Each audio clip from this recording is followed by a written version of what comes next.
اگر دوستو یاد رکھنا، تگڑا اور مضبوط جوان پتہ کون ہوتا ہے؟ جس کی نظریں پوری طرح اس کے کنٹرول میں ہوں۔ یہ علامت جوانی ہے۔ جس آدمی کا پوری طرح، دو لوگ دنیا میں کبھی کوئی کارنامہ سر انجام نہیں دے سکتے، ایک جو حرام کھاتا ہو، ایک جس کی نظر ناپاک ہو۔ محمد بن قاسم جب یہاں آئے تھے نا، تو ایک دن بڑے پریشان تھے، تو ایک بزرگ کہنے لگے آپ کیوں پریشان ہیں؟ کہنے لگے راجہ دہر سے مقابلہ ہے اور ہماری فوج تو سندھ کے رستے بھی نہیں جانتی، زبان بھی نہیں جانتی، لڑیں گے کیسے؟ دو چار دن کے بعد ان بزرگوں کی دوبارہ محمد بن قاسم سے ملاقات ہوئی تو بڑے خوش تھے۔ کہا اب آپ کیوں خوش ہیں؟ کہنے لگے وہ میرا مقابلہ نہیں کر سکتا، میں نے تحقیق کر لی ہے۔ کہا کیوں؟ کہنے لگے نظر کا گندہ ہے، اور جو نظر کے گندے ہوتے ہیں وہ میدانوں میں ٹھہرا نہیں کرتے۔ میدان کے لیے نکلنے کے لیے پاک جوانی کی ضرورت ہوتی، تطہیر مزاج ہونا ضروری ہوتا ہے، پاکیزہ افکار اور سچی اور سچی ستھری سوچوں کا ہونا ضروری ہوتا ہے۔ اس لیے فرمایا کہ میرا مقابلہ نہیں کر سکتا۔ حضرت عبداللہ ابن حذافہ کمرے میں تھے، تو وزیر کی بیٹی اندر سجی سنوری پہنچ گئی۔ جیسے ہی آپ نے اس کفر کی چال کو دیکھا تو تیمم کر کے نفل شروع کیے۔ وہ ساری رات بیٹھی رہی، رب کا بندہ ساری رات عبادت کرتا رہا۔ عبادت بڑا سہارا ہے، مصلی بڑا سہارا ہے اللہ کے بندوں۔ صبح دروازہ کھولا، وزیر نے اپنی بچی سے پوچھنا چاہتا تھا رزلٹ کیا نکلا، تو وہ کہنے لگی پیچھے ہٹ جا، اب تیرا میرا تعلق کوئی نہیں، میں نے نبی پاک کا کلمہ پڑھ لیا۔ اس نے کہا میں نے بھی زمانہ دیکھا ہے، پر یہ کیا لوگ ہیں، کستوری کے بنے ہوئے،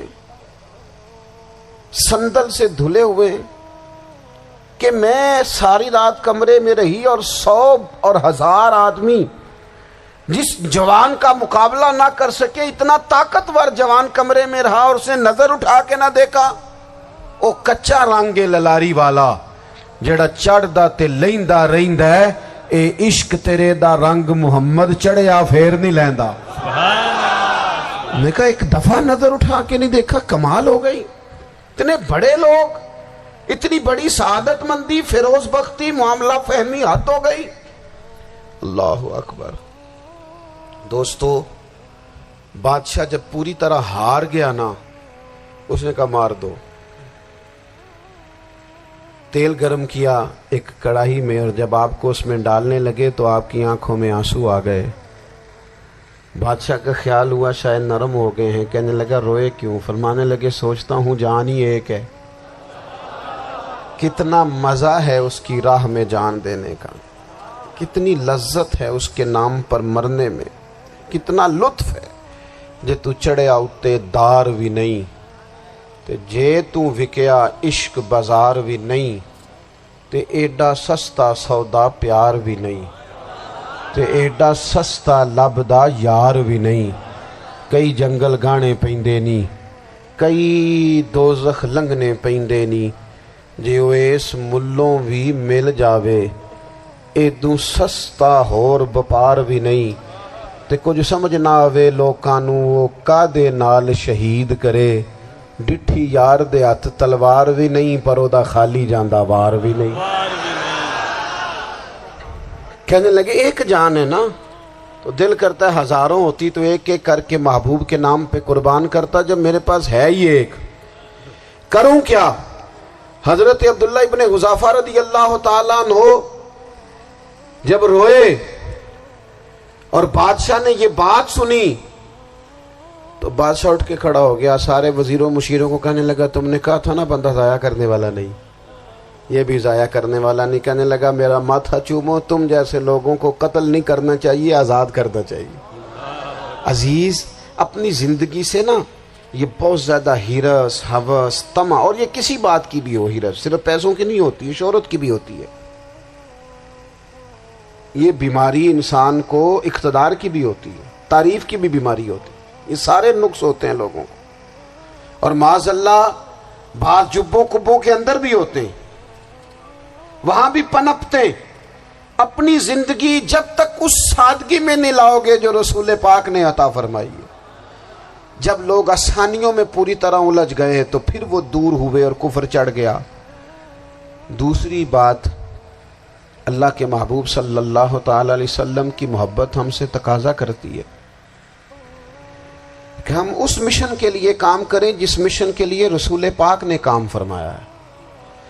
ہم سارے کام بڑی مضبوطی سے، سوچ سمجھ کے، تدبر سے، حکمت سے، تقاضوں کو مد نظر رکھتے ہوئے کرتے ہیں سارے کام۔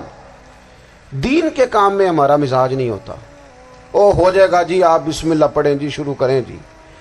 آپ تقاضوں کو سمجھیں، چیزوں کو دبائیں نہیں، چیزوں پر غور کریں۔ کسی کے ذہن کی سطح پر سوال ابھرتا ہے، اس کا تسلی بخش جواب دیں۔ اپنی زندگی میں دین کے کام کے لیے اپنے آپ کو وقف کریں، اور دین کے کام کے بہت سارے پہلو ہیں۔ ہزاروں لوگوں کو قرآن پاک ٹھیک پڑھنا نہیں آتا، ہزارہ لوگ ہیں جو قرآن مجید کے مطالب سے آگاہ نہیں ہیں، دین کی بنیادی ضروریات سے لوگ نابلد ہیں۔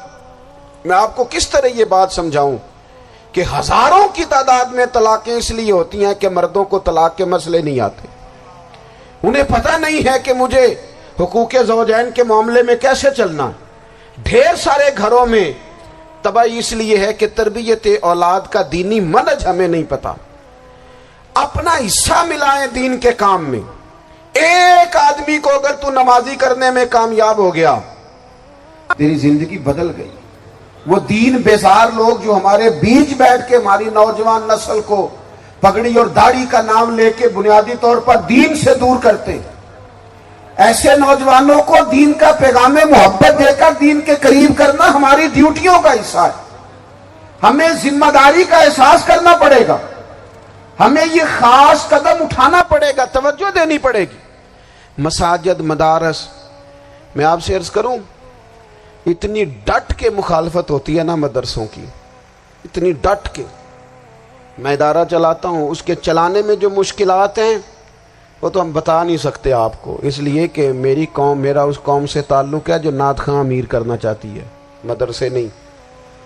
ہاں، نقیب خطیب پیدا کرنا چاہتی ہے، شعر و شاعری کی زندگی کو پروان چڑھانا چاہتی ہے۔ فقط ہمارا ان لوگوں سے تعلق ہے جو لاکھوں کروڑوں روپیہ محافل پہ لگائیں گے، اور قاری صاحب بیچارے اگر مسجد کا کوئی ہونے والا کام کسی وقت بتا دیں گے تو وہ بڑی مشکل آ جائے گی ان کے لیے۔